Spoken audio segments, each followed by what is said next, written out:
Hey, how you doing, everyone? Welcome to the Proactive Protection Vodcast with Miss Lenette Hillian. And yes, we got another Power Pack show for you. So hey, if you're tuning in, just tune in or so. Hey, feel free to join the conversation, the proactive protection conversation, so that again you can be well informed. How you doing, Miss Hillian?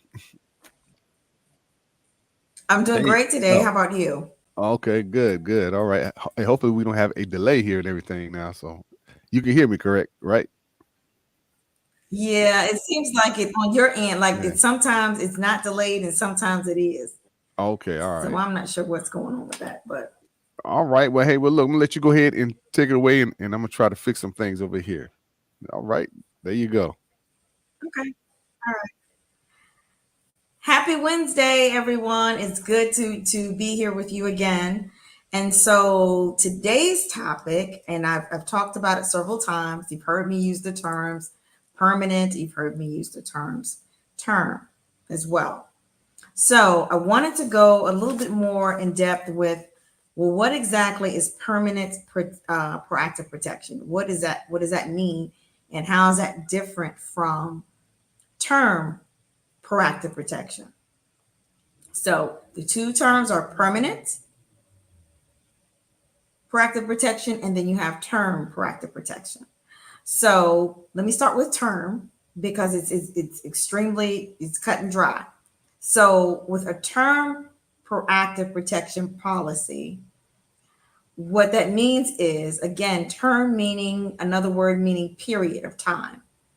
So for example, if there's a particular proactive protection option and it's for 15 years, 30 years, 10 years, within that period of time there's a particular premium that you pay.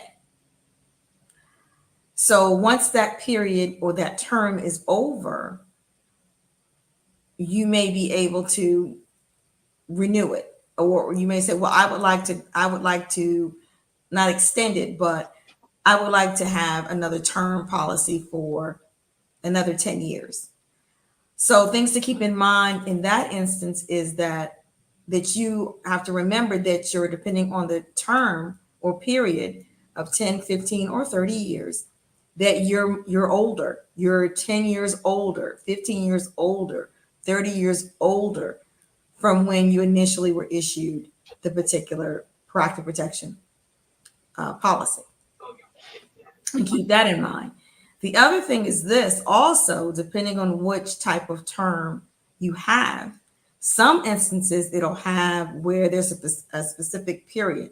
So, for example, if I am, let's say I'm 25 years old and they have this particular, it'll be maybe like 25 to 30, there may be a particular premium you pay a month.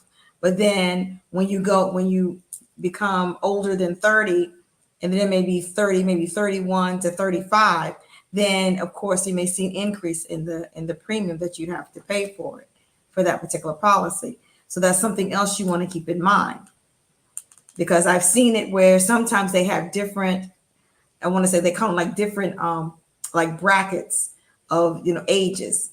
And so and you may be in that particular bracket for 5 years, but then at the end of that 5 years, it may increase after that. So just things to keep in mind when it comes to term. The other thing with term is there is no cash accumulation whatsoever. So what does that mean when I say no cash accumulation? So that means there's not an opportunity for your any type of monies that you put aside or that are used that are taken out of your premium that could be used towards your cash growing. So with term, that is not an option because again, it's just for a specific period of time. Not saying that one is necessarily better than the other, but what I am saying is it depends on, like I said, what your needs are. So it depends on after we do a needs analysis, if term is where it seems like that is the best option for you, then we have a discussion about that. Again, I'm an advisor, and I will tell pros and cons, or just things you want to consider, just so that it aligns with your needs. Mhm. Oh, term. so again, there's no money accumulation when it comes to term whatsoever. No. Okay. Hmm. Interesting. All Mhm. Now right. it seems like I'm slowing up. I don't know why that's up. I thought I was Yeah. caught in the matrix there for a minute. So no, there is no cash accumulation with a term policy. Okay. All right. So again, so pretty much it's based upon your needs. All right, Right. whether whole or term. So, Right. but again, it's solely upon your needs, pretty much. Right. And again, I have both. I have a permanent policy and I have a term policy as well. Now, even if you have a term policy, keep this in mind as well, though. You may also want to see if, well, you cannot necessarily have any cash value or build up your or increase the cash that you have. However, it depends on the period of time. I think some of it's like within 5 years. Sometimes you're able to convert some of your term policy into where you can actually have it to where it is a permanent policy. But it's called a conversion, is what it's called. Okay. Wow. It's Hey, if called you're a just tuning conversion. in, hey, make sure you go And of and course, look at the lag. What is going on? and it's all right. Hey, we're gonna push through it. It's so probably with the internet and this and the time of day or so. But hey, if you're watching this, feel free to go ahead on it and ask us any question that you would like. All right, Could Lenette is be, here for you. could be. Yeah. Right. So the other thing is, so again, even though there's not a with term, there's not necessarily where you can have a cash value associated with that. You can also, there's an opportunity, depending on what type of option you have, that you may be able to convert it. But again, that may not always be the case. It just really depends on the option. So I talked about term a little bit. And so that's pretty cut and dry with that in terms of what it means when I say term. Term meaning particular, a certain period of time into which you have that coverage. So now the permanent proactive protection, this is where you are able to accumulate cash. And there are different types. So you have a whole, which is pretty, those are guaranteed. So there's a certain percentage in terms of which your money would grow. Then you have another type that may be an index or universal life. And then that is different in that it's not guaranteed in terms of the growing. So that's when your compound interest is extremely valuable. And then, of course, we talked about final expenses, which is also in could be whole life as well. So you have a variety of options when it comes to permanent, and permanent being that could be with you from the time it's issued to you and for the remainder of your life. So in some cases, for example, the permanent proactive protection policy that I have, one of them, it's to the age of 121. So it really depends on, well, how far do you want to carry it out? Do you want it to 121? And then, you want to take a look at that to see, well, as I get older, is my cash accumulation, is it growing or is it decreasing? So it's a lot to it. And that's why it's important that we have conversation and we talk. It's extremely important that we do that because your needs may not be the same as someone else's needs. So when I talked about cash accumulation, cash value, that seems to be extremely important to people because when you have money, we all have at one time in our lives have a savings account of some sort. So you think of it when the cash is accumulating or growing, you think about that as like it's a savings. You're going to use those monies for something later on. So you think about it in that manner as well. So when you are doing that, that's why it's important. The earlier you begin your permanent proactive protection, the better it will be in terms of those monies or funds growing, and also in terms of it increasing the amount of funds that you have. So that's why it's important that, and we talked about this before, when it comes to your children, your nephews, nieces, your own children, your adult children, those children that you love that are in your life, that you start as soon as possible. So if you have a grandchild and or the grandchild will be born soon, or 6 months from now, or 10 months, however,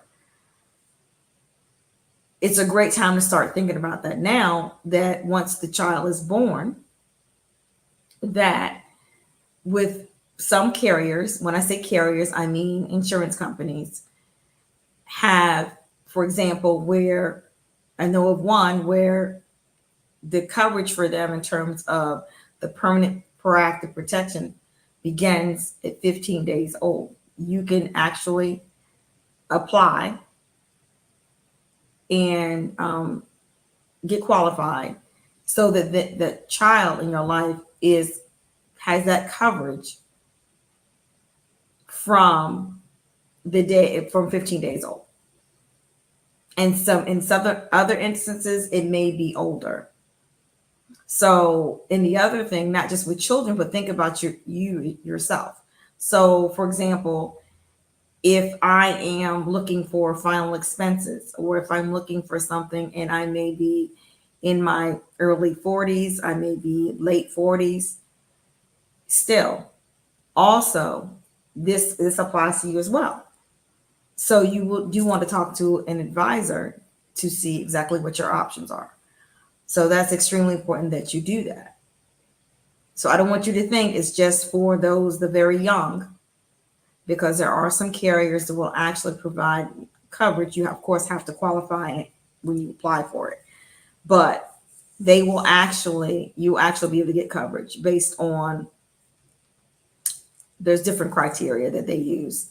Again, it depends on the age, because some require, sometimes you may have to take a test or it just really depends.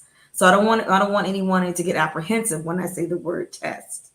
Or, so you mean to tell me, Lenette, I have to give blood? Or it depends on the carrier, So don't let that frighten you either, because we got to look at the big picture.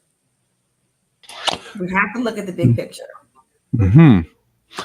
Yeah, that is definitely good to know. For us at any age or so, yeah, you can get it, but like you say, I guess kind of like for us qualifying for it, or their recommend, or what it is that they require to want to go ahead on and cover you, I guess, pretty much. Right. So that's why they look at it holistically. So that's why I said, depending on what exactly your needs are, there may be of course, there's certain criteria that you have to actually make sure that you meet those in order for them to be able to make an informed decision. Because, that's what they have to do. So it's not something, like I said, I don't make the decisions. That's not my area. I'm the one that advises. I advise, and then there are others within the carriers, the companies, that actually their role is to actually look at the application, review it, look at all of the information that you've provided, and if there's additional information, they will definitely let the advisor know, as well as the client. So don't let that, people say, I don't want it, to tell them my medical history. I don't want to do any of that. But let's get past that if we can. Let's Let's complete an application. Let's see if we get qualified. Let's see if we get approved. Because how you view it may be one way, but the actual company or carrier may look at it totally different. Because they're looking at, remember, they're looking at it holistically. You may see bits and pieces, or say, well, there's this condition. There's no way. You don't know that. Mm-hmm. Wow, man, very interesting. Again, if you just tune in, go ahead and scan the QR code. If you would like for Lenette to contact you, again, she's not going to sell you anything. She's just going to give you some information to have a conversation. Mm-hmm. And again, whatever you provide, or you could just simply give her a call. All right, and tell folks where you are licensed at. I'm licensed in 5 states currently. Virginia is my resident state. Maryland, North Carolina, Texas, and Georgia. But if you're not, as I continue to say, if you're not in any of those states, if you contact me, again, there is a step that, again, I need to take. Because each state, in terms of being licensed, you have to be licensed in order to even, for us to even have a conversation, because each state is different. Gotcha.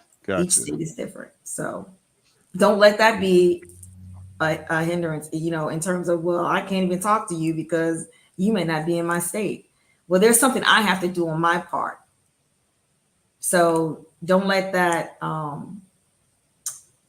I guess, prevent you from reaching out. Mm-hmm. It's something I need to do. That won't be you. That would be me.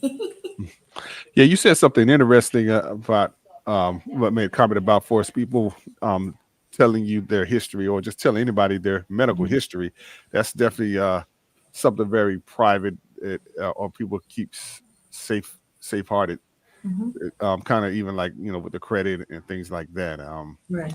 I don't know if it's out of embarrassment or whatever have you, but it just eventually you won't be able to get help if people don't know what's going on, pretty much.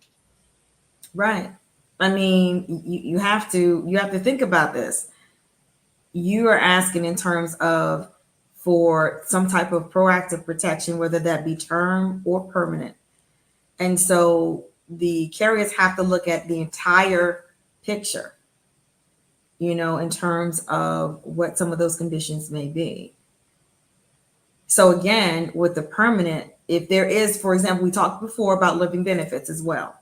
Remember the critical, right, the chronic, and the terminal. So again, thinking with that, again, it goes back to there's some type of, there may be a medical condition, in terms of if I'm not able to take care of myself, or if I have a heart attack. I mean, again, those go back to their medical, and that's how you're able to tap into those particular benefits if you qualify for them. So don't let that be something that you just kind of shy away from that, because you think, well, and that's no guarantee. I'm not saying everybody will be approved or qualified. That's not what I'm saying.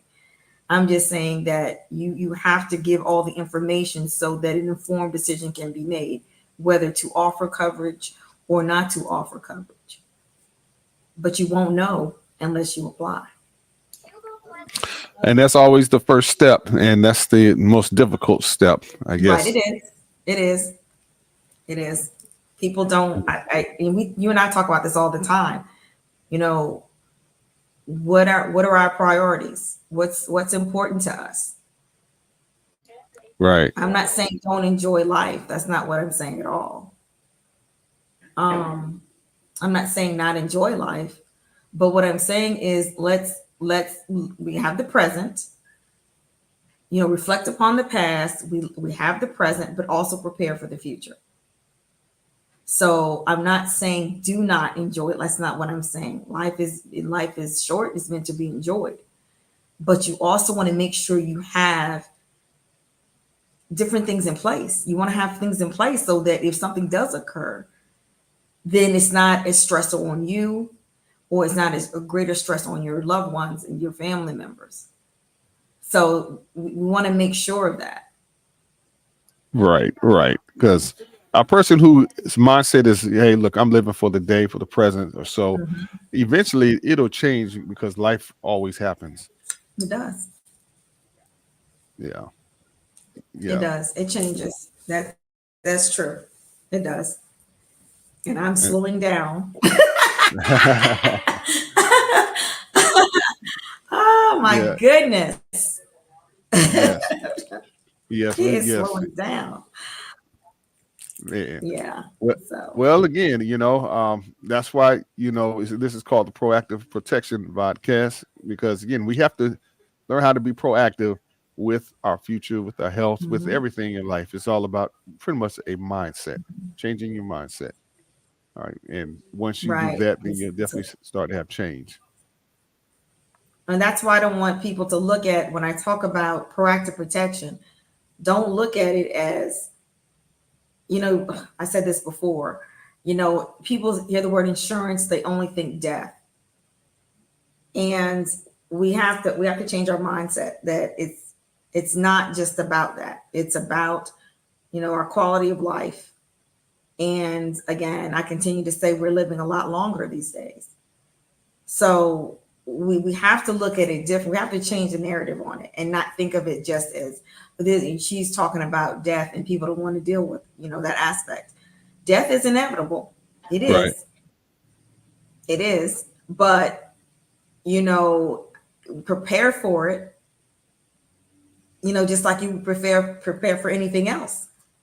If I'm going to work and I want to take my lunch, I have to prepare right, something in order to take it with me to work. right, It's the same thing. I have to prepare because I'm looking at the end result. The end result is I have lunch. When it's time for me to eat, I'm right there at work. I can eat my lunch and then I can go right back to work. You there you know, go. so you have to think of it like that.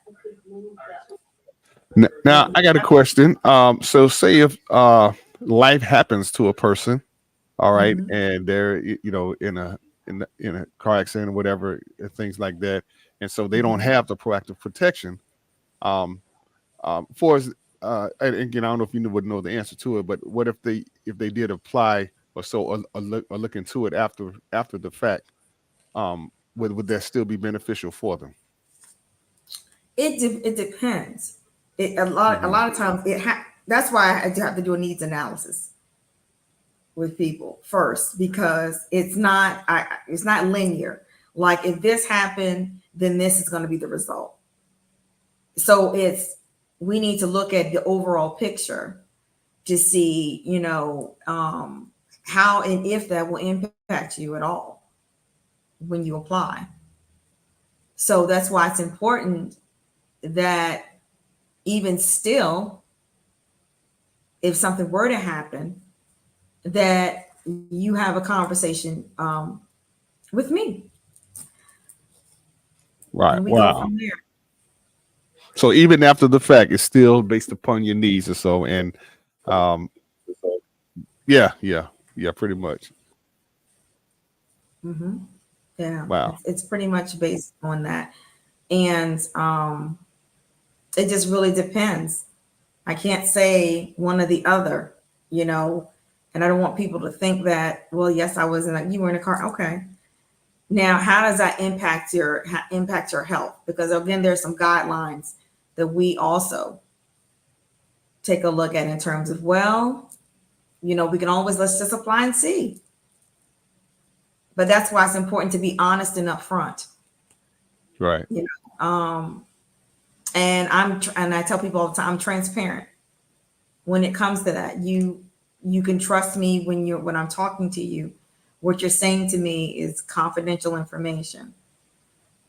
And that, of course, that's a requirement because, again, as I've said before, you're entrusting me with your life, and you're entrusting me with events that have happened to you, and you're entrusting me with your children, and in order to meet their needs. So I take that seriously. That you trust me, and I know people say, it's not an easy thing to trust, and but that's a requirement, you know, as an advisor.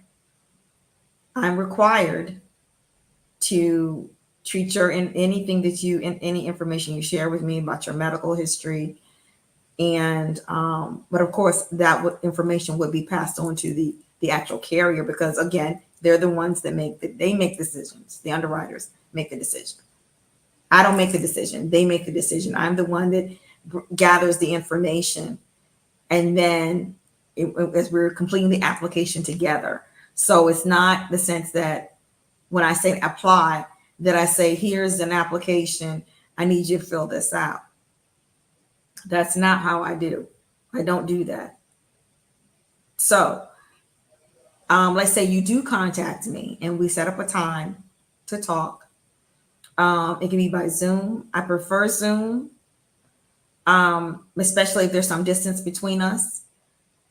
The first contact can, of course, be a phone call, just so we can get our schedules, and getting your information to send you a link to talk via Zoom. Because if the next step is to complete an application, we're right there together.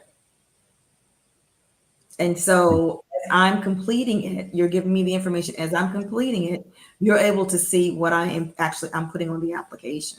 So it's not a mystery. We'll know exactly based on what you are communicating to me. And you can also make sure it's like another set of eyes to make sure that it's accurate. There you go. So yes. Wow. Again, we're talking about what exactly is permanent proactive protection. And Ms. Hillian has definitely been dropping some nuggets here for you all so that you all can be informed. That's her main focus, is to inform you all of what this is all about, and you make an informed decision. All right, based upon your needs. But again, people won't know unless you actually do it. So yeah, scan the QR code. Yeah, I know it can be daunting. People, here she comes again. She's talking. I'm going to talk about as much as I need to talk about it. I'm just going to say that, because oftentimes this is my main concern. My main concern is that if you don't have the proactive protection, then something will occur and then you're not prepared. So it's prepared as you can be. So if you don't take that step, I can't help you. I can't help guide you. I can't do any of those things. So that's some things you need to keep in mind, that I'm here to help you. I'm not here to sell you anything. I'm here to listen to what your needs are, because I want your families to be covered. I want you to be covered. That's what I want. And that's why I do this. Not just here, I know people say, here she is again. Yes. And some of it is the same information, because some people join me at different times. Right. And the more you hear it from me, the more it will be like, okay, now I understand what she's saying to me. And sometimes the first couple of times you're like, what is she talking about? What? It's insurance, and that's what it is. But okay, but I want you to look at it differently, not just for death, but also part of living. If you actually qualify and are approved for those particular options, your policy. So. And that's the major obstacle, is how they view it. And so, but again, it's slowly but surely, the more you hear it, the more you'll be apt to change your mind. So, and it's a lot of information. Yes, it's a lot. It's a lot of information, and for you to try to get through all of that, that's why I'm here. To help you navigate, because it's a lot of information. Remember, now, once you keep this in mind, in order for me to be licensed, I had to take an exam, right? Can you imagine how much information that was? And that was just the tip of the iceberg. And wow. I'm learning a lot still. It doesn't end once you pass the exam. You still have to continue to learn, because there are changes. So it's Mhm. ongoing. It's continuing education. It doesn't stop once we're licensed. Well, hey, Lenette, hey, we want to thank you so much for this wonderful show. Again, any last words that you want to say to them? And again, all your information is on the screen right there. So scan the QR code, complete it, give me a call. If you just have questions, you can do that as well, so that I can advise you and help you make the best informed decision for you and your families. Yes, definitely. Well, hey, we want to thank you all so much for joining us. And again, look forward to coming back next week. Make sure you tell a friend, spread the word, and get in contact with her this week. Let her know. All right. Other than that, you all have a great one out there and be proactive. Love it. Yes.